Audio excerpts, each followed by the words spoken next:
Now, to what extent have you looked above you? Certainly we hear a lot of talk about the need for executive support in conventional CIO type roles. That is a very important thing. How does that translate in the context that you're working?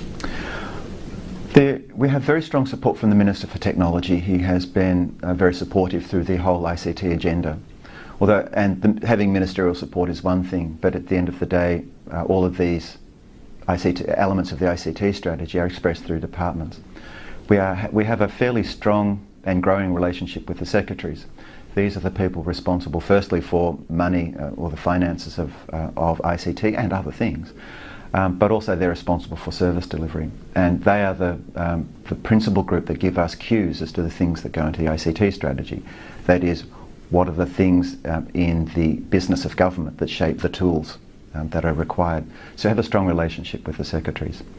We have a strong relationship with my peer group at Deputy Secretary level as well, particularly the Deputy Secretaries that control or are responsible for the ICT function in their own departments. And again, they're also responsible for broader service delivery. So we have this Minister, Secretary level, Deputy Secretary level suite of relationships forming.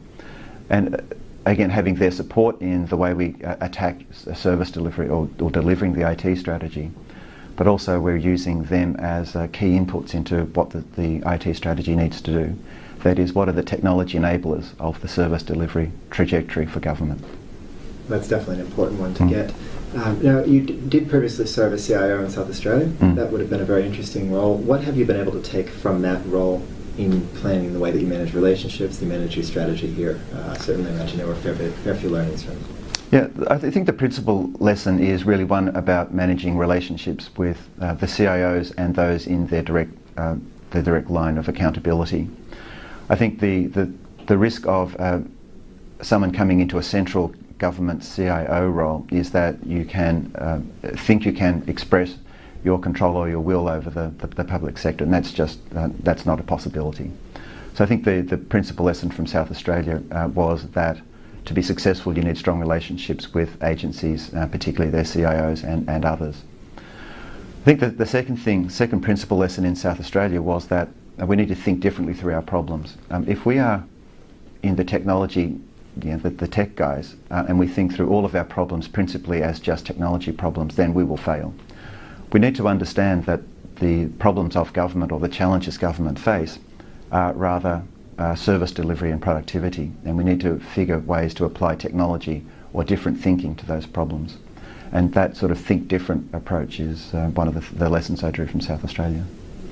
It's not always easy to get a government to think differently. It certainly has had its ups and downs in the past. No, I think there is a tremendous will of people in the public sector to think differently through their problems.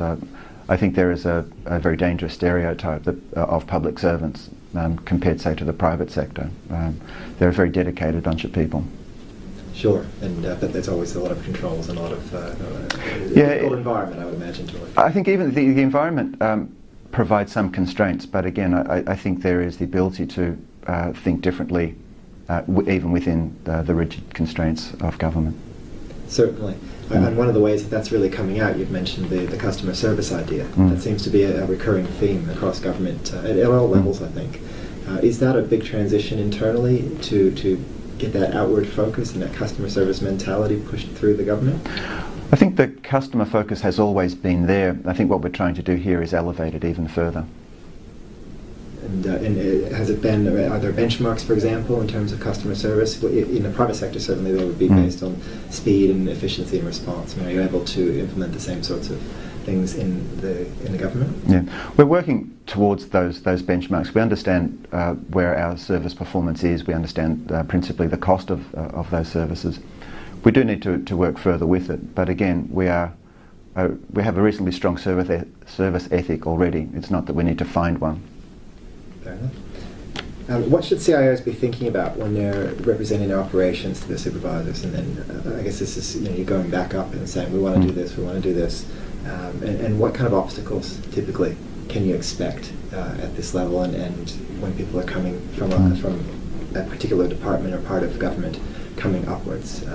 What can they really anticipate they need to deal with? I think CIOs, when they represent technology in their own organisations, need to keep in mind two things. Firstly, that they have specific needs of the agencies and they are relevant and valid. But they need to understand that there is a broader context of the enterprise now. We need to be much more collaborative, and we need systems that work more effectively across all of government. Definitely. Now, you're not technically the CIO of Victoria. CTO is the title, isn't it? CTA, yeah. CTO. And so is that an issue of semantics, or is there a meaningful difference between what you're doing and what a typical state CIO might be doing? The best answer is that the Chief Technology Advocate is largely around the advocacy role of the advocacy for IT in government. So there's no sort of direct control of assets. There is no control of the agenda specifically. My role is rather one about advocating the use of cheap, powerful technologies to deliver better services to our customers and to deliver more productive tools for the public sector, or tools to make the public sector more productive. So that would seem to give you a bit more perspective, I suppose, the ability to step back and say we need to do this and create... Yeah, not having the CIO tag does give certain freedoms that have been possibly constraining, might possibly constrain others, or constrain the CIO role. Now, you've come out of a role as a public sector CIO, clearly as a state CIO. What do you think your greatest success was in there, and how's that? Yeah, successes and failures. I think that my response to both of those sorts of things would be more to say that almost in everything you do, there are lessons.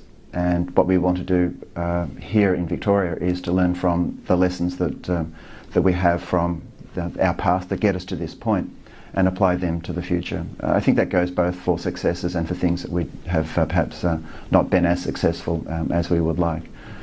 There are always ways to improve the way we do things. That's for me personally as well as the sector more generally. Most definitely.